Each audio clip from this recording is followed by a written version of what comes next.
Quand il est dit il n'y a pas d'œil, d'oreille, de nez, de langue, de corps, de mental, cela signifie qu'il n'y a ni les six racines, ni les six consciences d'œil, d'oreille, de nez, de langue, de corps et de mental. Certains objecteront, n'avons-nous pas tous des yeux, des oreilles, un nez? Pourquoi dire qu'il n'y en a pas? Il faut savoir que le bouddhisme ne parle pas de vacuité quand les objets sont détruits. C'est au moment même de l'existence qu'on doit savoir que son essence est vacuité. L'existence a le sens de faire la différence et le monde des six poussières que nous touchons n'est donc pas réel. Que signifie il n'y a pas de domaine à la vision? Le soir, un enfant regarde vers le ciel et dit joyeusement à ses parents: Regardez comme la lune avance vite. Réfléchissons un peu avec nos connaissances usuelles. Est-il vrai que la lune avance vite? Non, ce sont les nuages qui se déplacent. Mais l'enfant, lui, ne sait pas que ce sont les nuages qui bougent. Pour lui, ce qu'il voit est le déplacement de la lune. Parfois, il regarde la lune en marchant et dit: C'est bizarre, pourquoi la lune court-elle si vite? Ou encore: Pourquoi la lune reste-t-elle toujours à la même place? Tout ceci pour nous montrer que, même si nous voyons de nos yeux, tout n'est pas nécessairement vrai. Quand nous regardons une route, la largeur de la route rétrécit et en s'éloignant. La largeur de la route a-t-elle changé? Non, ce n'est qu'une fausse impression de la vision. Si nous faisons tourner continuellement une baguette dans un verre d'eau, nous pouvons remarquer que, avant que l'eau se stabilise, la baguette semble tordue. Là encore, ce n'est qu'une fausse impression de la vision. Ce qu'on voit personnellement n'est pas fiable et ce qu'on entend personnellement ne l'est pas davantage. Quelqu'un chante à côté, si c'est une personne que l'on déteste, on dira: C'est agaçant, qui donc braille si fort? Par contre, si c'est une personne qu'on aime bien, on s'exclamera: Oh, comme c'est beau! On peut voir par là que la sensation n'a pas de norme, elle change en fonction de notre réaction sentimentale. Comment prétendre y trouver une vérité? Parfois nous regardons le soleil, puis nous fermons les yeux, alors surgissent d'innombrables étoiles. Existent-elles réellement? Non. C'est pourquoi l'image que les yeux perçoivent, sa forme, sa couleur ne sont pas toujours fiables. Par exemple, les daltoniens font la confusion entre le vert et le rouge, le bleu et le jaune, etc. De la vision, nous pouvons étendre notre raisonnement à l'ouïe, l'odorat, le goût, le toucher. Ceux qui aiment les piments trouvent que plus ils sont piquants, meilleurs ils sont. Par contre, il y en a d'autres qui, à peine auront-ils touché le piment, qu'ils se mettront à larmoyer et à moucher. Une personne qui est adorable aux yeux de l'un est peut-être laide dans ceux de l'autre. C'est parce qu'il n'y a pas de vérité, de norme, de défini, qu'il n'y a pas d'œil, d'oreille, de nez, de langue, de corps, de mental. Il n'y a ni couleur, ni son, ni odeur, ni goût, ni toucher, ni objet de la pensée. Il n'y a ni les six racines, ni les six poussières. Les six racines sont notre sensation subjective, les six poussières notre situation objective. La subjectivité et l'objectivité sont définies dans le bouddhisme par actif, passif.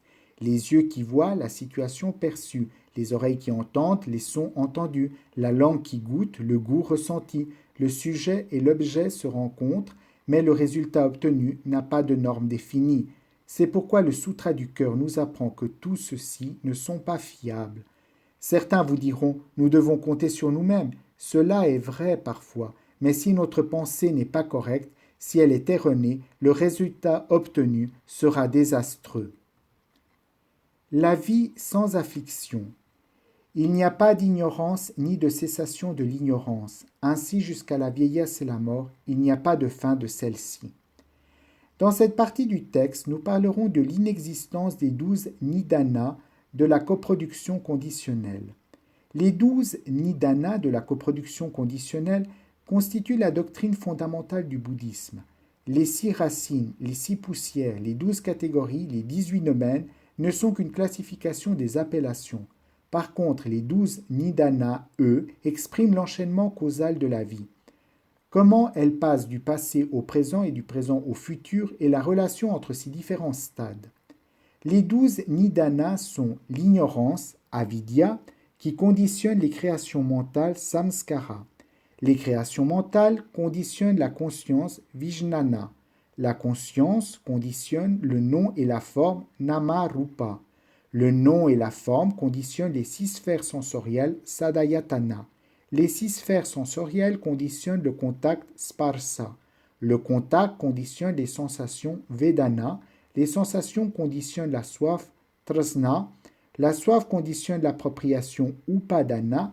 l'appropriation conditionne l'existence bhava, l'existence conditionne la naissance jati, la naissance conditionne la vieillesse et la mort jara marana. Notre vie, du passé au futur, est faite de la relation entre eux de ces 12 classements. Comment sommes-nous arrivés au monde? Il est certain qu'il existe une cause venue du passé et que nous ne sommes pas tombés du ciel. Si nous ne possédions notre propre essence de vie, nos parents ne nous auraient pas mis au monde. D'où vient la vie? L'ignorance et les créations mentales sont les causes du passé.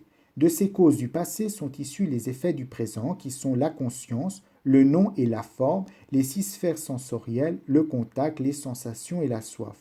À cause de la soif, je veux posséder l'appropriation et je crée ainsi la cause de l'existence qui conditionnera dans le futur la naissance, la vieillesse et la mort.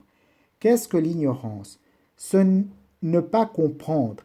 La nature du Bouddha Bhutatattva est intelligible, éveillée et transcendante. La vie mondaine est entachée d'illusions et le seul effet produit est l'ignorance.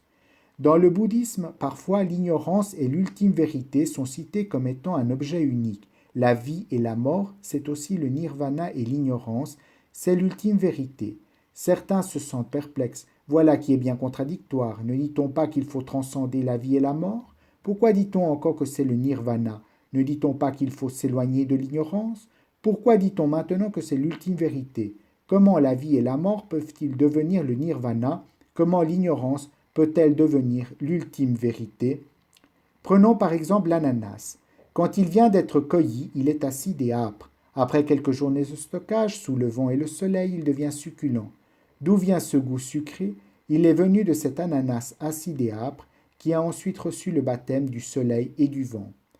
L'ignorance aussi peut, grâce à la pratique, être transformée en vérité ultime, en nature de Bouddha. L'ignorance est l'essence de la vie, la racine de la vie et de la mort. Quand on acquiert le niveau de l'illumination qui est un état de sans vie et sans mort, notre essence sera le nirvana, l'ultime vérité.